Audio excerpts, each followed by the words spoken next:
샬롬 사순절 34일째입니다. 오늘은 야고보서를 봅니다. 예수님의 동생인 야고보가 쓴 책으로 특별히 행함이 있는 믿음을 강조하고 있습니다. 사도 바울이 율법의 행함이 아닌 믿음을 강조해서 말했다면 야고보는 그 믿음대로 행하며 살아야 한다고 말합니다. 내 의를 드러내는 율법적인 행위가 아니라 나를 내려놓고 말씀에 순종하는 믿음의 행위를 말하는 것이겠죠. 행함이 없는 믿음은 죽은 것이라 내 믿음은 과연 살아있는 믿음일까요? 야고보서를 통해 다시 한번 진단해 보겠습니다. 야고보서 1장. 하나님과 주 예수 그리스도의 종인 나 야고보는 온 세상 여러 나라들에 흩어져 사는 12지파에게 문안을 드립니다. 나의 형제들이여, 살면서 여러 가지 시험을 만나거든 여러분은 그것을 순전한 기쁨으로 여기십시오. 왜냐하면 여러분도 잘 알다시피 여러분의 신앙에 대한 시험은 결국 인내를 길러주기 때문입니다. 그러므로 여러분은 무엇보다 인내하는 사람이 되십시오. 인내는 여러분을 온전히 성숙하게 만들어주어 여러분으로 하여금 모든 일에 조금도 부족함이 없는 사람이 되게 할 것입니다. 혹 여러분 가운데 누구든지 지혜가 부족하거든 하나님께 지혜를 달라고 간구하십시오. 그러면 조금도 나무라는 일 없이 너그럽게 후히 주시는 하나님께서는 간구하는 모든 이들에게 지혜를 풍성하게 부어주실 것입니다. 그러나 하나님께 간구할 때는 조금도 의심하지 말고 반드시 응답해 주신다는 확신을 가지고 구해야 합니다. 의심하는 사람은 마치 바닷물결과 같아서 바람이 불면 이리저리 흔들릴 것이기 때문입니다. 그런 사람들은 주께로부터 그 무엇도 받을 것을 기대해서는 안 됩니다. 그들은 두 마음을 품은 자들로서 그들이 하는 일마다 갈피를 못 잡고 흔들릴 것입니다. 어려운 형편에 처한 형제들은 성도가 된 자신의 높은 위상에 자부심을 가져야 합니다. 부유한 형제는 자기 재물을 뽐내지 말고 도리어 낮아져 겸손하게 되는 것을 자랑하십시오. 그것은 부자의 재물이란 들판의 풀꽃처럼 이내 사라지고 말 것이기 때문입니다. 해가 떠서 뜨거운 햇볕이 내리쬐면 풀은 금방 마르고 꽃은 쉬 져서 그 아름다운 모습은 금세 사라져 버립니다. 마찬가지로 부자들도 재물을 추구하느라 이리저리 뛰어다니는 동안 자기도 모르는 사이에 금방 시들어 버립니다. 시험을 당해도 인내로서 끝까지 견뎌낸 사람은 복이 있습니다. 그는 하나님께 인정을 받은 사람으로서 하나님께서 자신을 사랑하는 사람들에게 약속하신 생명의 면류관을 장차 받을 것이기 때문입니다. 누구든지 시험을 당하거든 하나님께서 나를 시험하신다 하고 말해서는 안 됩니다. 하나님께서는 모든 악과는 상관없는 분으로서 어떤 악에 의해서도 시험받지 않으시고 또 어느 누구도 시험하시지 않기 때문입니다. 사실 사람이 시험을 당하는 것은 저마다 자신의 악한 욕심에 이끌려서 그 유혹에 스스로 빠져들기 때문입니다. 그러므로 욕심이 잉태하여 죄를 낳고 죄가 자라나서 결국 죽음을 낳게 됩니다. 사랑하는 나의 형제들이여, 세상의 유혹에 속지 마십시오. 온갖 좋은 선물들과 모든 온전한 은사는 저 위로부터 곧 빛들을 창조하신 하나님 아버지께로부터 내려옵니다. 하나님께서는 움직이는 그림자처럼 변하시는 분이 절대로 아닙니다. 하나님께서는 자신의 기쁘신 뜻에 따라 진리의 말씀으로 우리를 낳아주셔서 우리로 하여금 모든 피조물들 가운데 첫 열매가 되게 하셨습니다. 사랑하는 나의 형제들이여, 이것을 마음에 새겨두십시오. 즉 사람마다 듣기는 빨리 하고 말하기는 더디하며 노하기도 천천히 하십시오. 사람이 성내는 것은 절대로 하나님의 의를 이루지 못하기 때문입니다. 그러므로 모든 더러운 것들과 넘치는 악들을 다 던져버리고 여러분 안에 심겨져 있는 말씀을 겸허하게 따르도록 하십시오. 그 말씀에는 여러분의 영혼을 능히 구원할 수 있는 능력이 있습니다. 여러분은 말씀을 들을 뿐만 아니라 들은 대로 실천하는 사람들이 되십시오. 실천하지 않고 그저 듣기만 하여 자신을 속이는 사람이 되지 마십시오. 만일 여러분이 말씀을 듣기만 하고 실천하지 않는다면 그 사람은 거울로 자기 얼굴을 자세히 들여다보기는 하지만 거울 앞을 떠나고 나면 자신이 어떻게 생겼는지를 즉시 잊어버리는 사람과 같습니다. 그러나 사람을 자유하게 하는 온전한 주의 법을 자세히 살피고 그것을 지키는 사람은 듣기만 하고 잊어버리는 사람이 아니라 들은 대로 실천하는 사람입니다. 이런 사람은 자신의 행한 일로 말미암아 복을 받을 것입니다. 만일 누구든지 자신을 경건한 성도라고 내세우면서도 혀를 다스리지 않고 함부로 말을 내뱉으면 그 사람은 스스로를 속이는 자로서 그런 신앙생활은 아무런 가치가 없습니다. 하나님 아버지께서 보시기에 순수하고 흠이 없는 경건한 신앙은 의지할 데 없는 고아와 과부를 잘 보살펴주는 것이고 또한 삼가 자신을 지켜 타락한 세상 풍조에 물들지 않게 하는 것입니다. 2장 나의 형제들이여 여러분은 영광의 우리 주 예수 그리스도를 믿는 신앙인으로서 사람을 외모로 판단해서 차별해서는 안 됩니다. 이를테면 만일 여러분의 회당에 값비싼 옷을 입고 금반지를 낀 어떤 사람과 남루한 옷을 걸친 어떤 가난한 사람이 함께 들어왔다고 합시다. 그런 상황에서 만일 여러분이 값비싼 옷을 입은 그 사람에게는 특별한 관심과 호의를 나타내면서 여기 좋은 자리에 앉으십시오 라고 친절하게 말하고 반면에 남루한 옷을 걸친 가난한 사람에게는 당신은 거기에 서 있든지 내 발판 밑에 앉든지 하시오 라고 퉁명스럽게 말한다면 바로 여러분이 악한 마음을 품고 외모로 사람을 판단하여 차별한 것이 아니고 무엇이겠습니까? 나의 사랑하는 형제들이여 내 말을 잘 들으십시오. 하나님께서는 세상의 가난한 사람들을 택하셔서 믿음에 부유한 사람이 되게 하시고 나아가 자신을 사랑하는 그 사람들에게 약속하신 그대로 하늘나라를 유업으로 물려주신 것이 아닙니까? 그런데도 여러분은 그런 가난한 사람들을 업신여긴 것입니다. 잘 생각해 보십시오. 여러분을 학대하는 자들은 부자들이 아닙니까? 또한 여러분을 재판정으로 끌고 가는 자들도 역시 부자들이 아닙니까? 뿐만 아니라 주 예수를 믿음으로써 여러분에게 주어진 고귀한 이름을 비방하는 자들도 역시 부자들이 아니고 누구란 말입니까? 여러분이 성경 말씀에 따라 내 이웃을 내 몸같이 사랑하라는 으뜸 가는 율법을 지킨다면 여러분은 정말 잘하고 있는 것입니다. 그러나 만일 여러분이 외모를 보고 사람을 차별한다면 여러분은 죄를 짓는 것이고 따라서 율법은 여러분을 범법자로 판정할 것입니다. 누구든지 율법 전체를 다 지키다가도 그중 한 가지만 어기게 되면 율법 전체를 어긴 셈이 되기 때문입니다. 간음하지 말라 하고 말씀하신 하나님께서는 또한 살인하지 말라고도 말씀하셨습니다. 그렇기 때문에 비록 간음을 하지 않았더라도 살인을 했다면 그 사람은 율법 전체를 어긴 사람이 되는 것입니다. 장차 여러분은 우리에게 자유를 가져다 주는 주의 법에 따라 심판을 받게 된다는 것을 명심하고 그런 각오로 말하고 또 행동하도록 하십시오. 그날에 자비를 베풀지 않은 사람들에게는 자비 없는 심판이 있을 것입니다. 참으로 자비는 심판을 이깁니다. 나의 형제들이여 누가 믿음이 있다고 말하면서도 행함이 없으면 그 믿음이 무슨 소용이 있겠습니까? 그런 믿음으로 어떻게 구원을 받을 수 있겠습니까? 여러분 가운데 어떤 형제나 자매가 헐벗은 데다 그날 먹을 식량조차 없는데 그런 사람에게 다가가서 말하기를 평안히 가서 몸을 따뜻하게 하고 배불리 먹도록 하십시오 하면서 실제로 몸에 필요한 것들을 주지 않는다면 그런 말이 도대체 무슨 소용이 있겠습니까? 이와 같이 믿음에 행함이 따르지 않는다면 그 믿음은 죽은 것입니다. 그러나 혹 어떤 사람은 이렇게 당당히 말할 수 있습니다. 당신에게는 믿음이 있지만 나에게는 행함이 있소. 자, 행함이 없는 당신의 믿음이란 것을 보여주시오.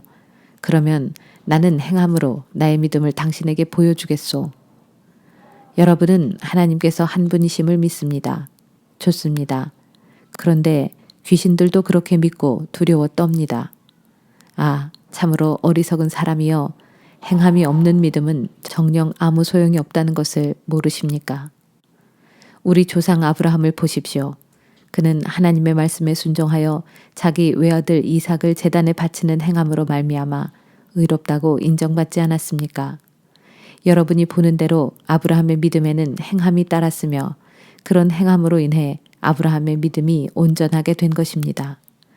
그래서 성경에 기록된 대로 아브라함이 하나님을 믿었으므로 하나님께서는 그의 믿음을 보시고 아브라함을 의롭게 여기셨다 라는 말씀이 이루어졌고 또 그는 하나님의 벗으로까지 불렸습니다. 이와 같이 사람이 그 행함으로 하나님께 의롭다고 인정받는 것이지 행함이 없이 단지 말로만 믿는다고 해서 의롭게 되는 것이 아닙니다. 여리고성의 기생 라합도 이스라엘의 정탐꾼들을 영접하여 숨겨준 후에 다른 길로 무사히 보내준 그 행함으로 인해 의로운 사람으로 인정받지 않았습니까? 그렇습니다. 영혼 없는 몸이 죽은 것과 같이 행함 없는 믿음은 죽은 것입니다. 3장. 나의 형제들이여, 여러분은 선생 되기를 쉽게 알아 너도 나도 선생이 되겠다고 나서지 마십시오. 여러분도 다 알고 있는 대로 후일에 가르치는 사람 된 우리가 더 엄중한 심판을 받을 것이기 때문입니다. 우리 모두는 여러모로 실수를 많이 저지릅니다. 만일 누구든지 말에 실수가 없는 사람이 있다면 그는 자기 자신을 잘 다스릴 수 있는 참으로 온전한 사람이라 할 수 있습니다. 말을 길들여 부리려고 하면 우리는 말의 입에 재갈을 물려 마음대로 부릴 수 있습니다. 배를 보십시오. 아무리 배가 크고 거센 바람에 밀려도 항해사는 작은 키 하나로 배를 능히 조종하여 자신이 원하는 방향으로 배를 몰고 갈 수 있습니다. 이와 마찬가지로 우리 몸의 혀도 매우 작은 지체에 불과하지만 엄청난 역할을 감당할 수 있다고 자랑합니다. 정말 그렇습니다. 아주 작은 불씨 하나가 거대한 숲을 다 살라버릴 수 있습니다. 혀 역시 불입니다. 또한 악으로 가득 찬 불법의 세계입니다. 비록 혀가 우리 몸의 작은 지체에 불과하지만 진실로 혀는 우리의 온 몸을 더럽히고 우리 인생의 수레바퀴에 불을 질러 삶을 망쳐놓고 결국에는 혀 자체도 지옥불에 타버리고 맙니다. 온갖 종류의 짐승이나 새나 땅에 기어다니는 것들이나 바다의 생물들은 다 길들여질 수 있어서 사람에 의해 길들여 왔습니다. 그러나 사람의 혀를 길들일 수 있는 사람은 아무도 없습니다. 참으로 혀는 도무지 지칠 줄 모르는 악이요 사람을 죽이는 치명적인 독으로 가득 차 있습니다. 우리는 이 혀로 주님이신 아버지 하나님을 찬양하기도 하지만 또한 바로 그 혀로 하나님의 형상에 따라 지음받은 사람을 저주하기도 합니다. 이처럼 같은 혀, 같은 입에서 찬양도 나오고 저주도 나옵니다. 그러나 나의 형제들이여, 참으로 그래서는 안 됩니다. 샘이 한 구멍에서 어떻게 단물과 쓴물을 동시에 낼 수 있겠습니까? 나의 형제들이여, 어찌 무화과 나무가 올리브 열매를 맺을 수 있겠으며 포도나무가 무화과 열매를 맺을 수 있겠습니까? 마찬가지로 짠물을 내는 샘이 단물을 낼 수는 없습니다. 여러분 가운데 누가 진정으로 지혜 있고 분별력 있는 사람입니까? 지혜에서 나오는 온유함으로 착하고 선한 행실을 하는 사람이야말로 참으로 그런 사람입니다. 여러분의 마음속에 강렬한 시기심과 이기적인 욕망을 품고 있다면 그런 것들을 자랑하지도 마시고 또한 진리를 거슬러 거짓말을 하지도 마십시오. 그런 지혜는 하늘로부터 온 것이 아니라 세상에 속한 것이요 육신에 속한 것이며 마귀에게 속한 것입니다. 시기심과 이기적인 욕망이 들끓는 곳에는 온갖 혼란과 악행이 차고 넘칩니다. 그러나 하늘로부터 오는 지혜는 무엇보다 순결하고 또한 화평하고 너그럽고 양순하고 자비와 선한 열매가 풍성하고 편견이 없고 위선적이지 않습니다. 참으로 의의 열매는 화평케 하는 사람들이 화평의 씨를 뿌릴 때 거둘 수 있습니다. 4장. 여러분 가운데 싸움이나 다툼이 생겨나는 원인은 무엇입니까? 여러분의 지체들 안에서 서로 싸우고 있는 육신의 욕망 때문에 생겨나는 것이 아닙니까? 여러분이 욕심을 부려 무엇인가를 원했는데도 그것을 얻을 수 없다면 살인을 저지릅니다. 무엇인가 탐내어도 그것을 갖지 못하면 서로 다투고 싸웁니다. 만일 여러분이 얻지 못했다면 그것은 여러분이 하나님께 간구하지 않았기 때문입니다.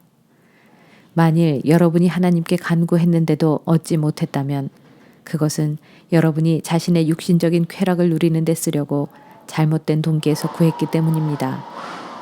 세상과 가늠하는 사람들이여, 여러분은 세상과 친구된다는 것이 하나님께 등을 돌리는 행위라는 것을 알지 못합니까? 누구든지 세상과 친구가 되려는 사람은 하나님과는 원수가 되는 것입니다.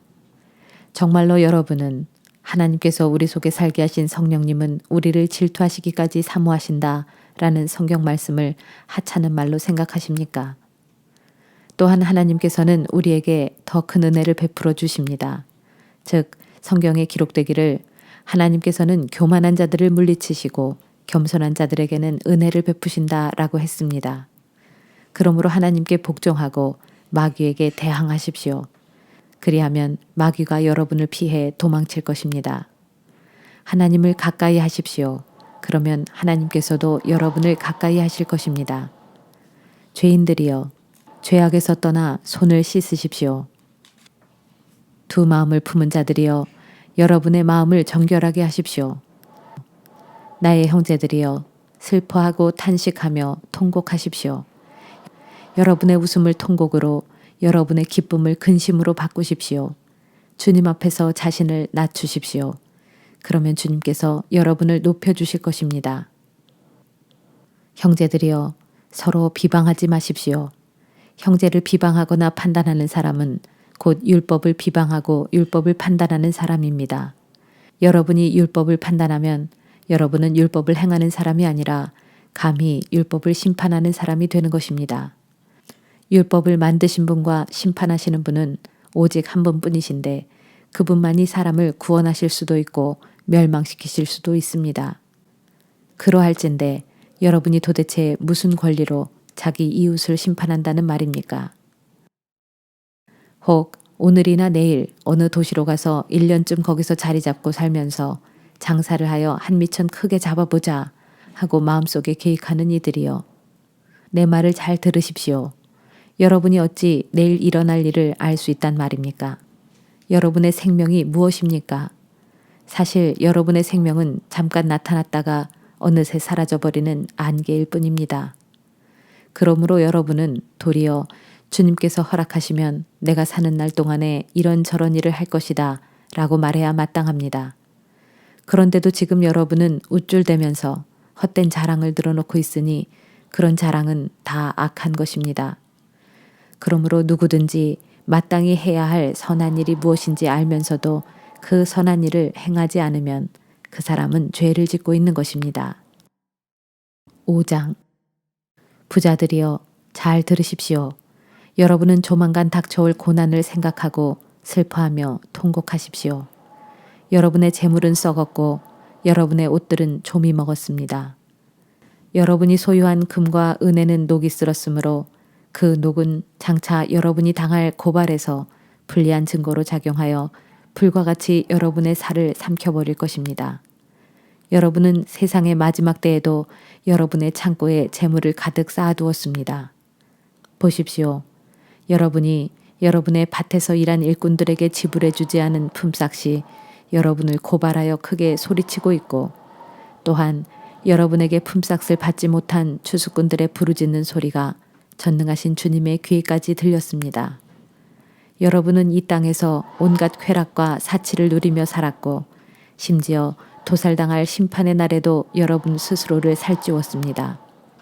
여러분은 여러분에게 대항할 힘도 없는 착하고 선량한 사람들에게 죄를 뒤집어 씌워 죽였습니다.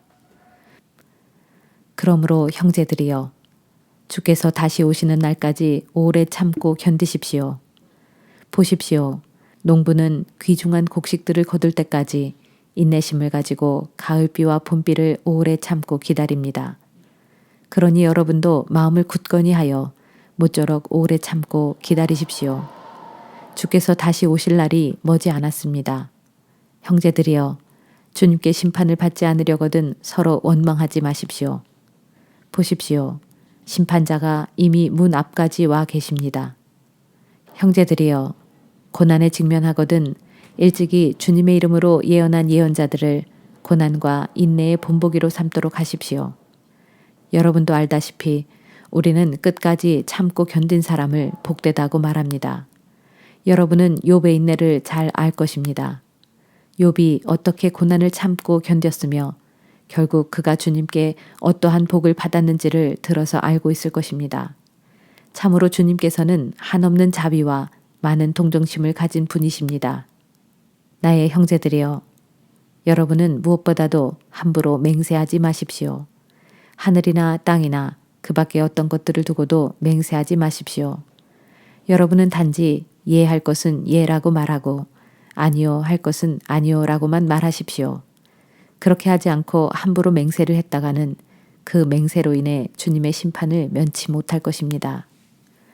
여러분 가운데 고난을 겪고 있는 사람이 있습니까? 그러면 기도하십시오. 여러분 가운데 즐거운 사람이 있습니까? 그러면 감사하며 찬양하십시오. 혹 여러분 가운데 병든 사람이 있습니까? 그러면 교회의 장로들을 정하여 기도를 받으십시오. 장로들은 주님의 이름으로 그 병든 자에게 기름을 바르고 그를 위해 기도하십시오. 간절한 믿음의 기도는 병든 사람을 낫게 할 것인데 곧 주님께서 그를 회복시켜 주실 것입니다. 비록 그가 죄를 지었더라도 용서받을 수 있을 것입니다. 그러므로 여러분은 서로 죄를 고백하고 병이 낫도록 서로를 위해 기도하십시오. 기 의롭고 경건한 사람의 간절한 기도는 큰 효력이 있습니다. 엘리야를 보십시오. 그는 우리와 똑같은 본성을 지닌 사람이었지만 비가 오지 않기를 간절히 기도했더니 무려 3년 반 동안이나 한 방울의 비도 오지 않았지 않습니까? 그런데 그가 다시 비가 오게 해달라고 간절히 기도했더니 하늘에서 비가 주룩주룩 쏟아져 땅에서 곡식들이 다시 자라나지 않았습니까? 나의 형제들이여, 여러분 가운데 어떤 사람이 미혹을 받아 진리에서 돌이켜 그릇된 길로 떠나갔을 때 누구든지 그 사람을 하나님의 품으로 다시 돌아오게 한다면 여러분은 이것을 꼭 기억하십시오. 그 죄인을 하나님께 다시 돌아오게 한 사람은 그 죄인의 영혼을 죽음에서 건져낸 큰 일을 한 것이고 그 결과로 그 죄인의 많은 죄를 덮어준 셈이 되는 것입니다. 아멘.